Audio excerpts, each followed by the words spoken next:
দেখুন, সঞ্জয়কে যে গ্রেপ্তার করা হয়েছে, সঞ্জয়ের গ্রেপ্তারি এবং সঞ্জয়ের ইনভলভমেন্ট নিয়ে আমাদেরও মনে সন্দেহ আছে। আমরা যতটা খোঁজ পেয়েছি, সঞ্জয় সেই রাতে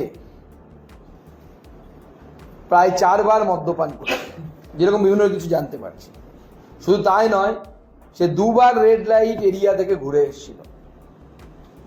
এই পরিস্থিতিতে তার পক্ষে একজন সুস্থ সবল যুবতী মেয়েকে খুন করা শ্বাসরোধ করে আদৌ সম্ভব কিনা আমাদের মনেও সন্দেহের অবকাশ আছে।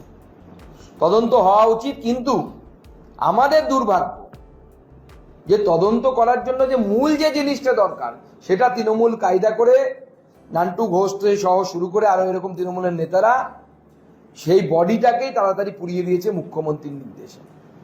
কারণ বডি থাকলে পরে আপনি প্রমাণ বের করে আনতে পারতেন, বডি নেই। শুধু তাই নয়, গতকাল যে স্টিং অপারেশনের ভিডিও আমরা দেখেছি, শুধু হাড় হিম করে দিচ্ছে। মৃত্যুর পর, মানে মার্ডারের পর মিটিংয়ে বসেছিল সন্দীপ ঘোষ অ্যান্ড কোম্পানি, তাতে একজন উকিলবাবু এসেছিলেন, সম্ভবত তিনি রোগী কল্যাণ সমিতির সদস্য, আমি যতদূর খবর পাচ্ছি। তারা সেখানে বসে মিটিং করেছে এবং সেই মিটিংয়ে ঠিক হয় যে এই ঘটনাকে আত্মহত্যা বলে দেখানো হবে বা আত্মহত্যা বলে চালানো হবে। এমনি ফোন যায়নি যে আত্মহত্যা করেছে আপনার মেয়ে। এ তো ভয়ঙ্কর অবস্থা।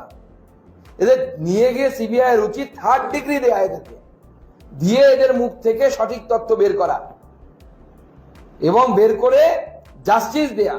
আমরা চাইছি সিবিআই কঠোর থেকে কঠোরভাবে তদন্ত করুন, করে এদেরকে 3rd ডিগ্রি দিয়ে এদেরকে গ্রেপ্তার করে হেফাজতে নিয়ে তাদের উপর এদের কাছ থেকে ইনফরমেশন বের করুন।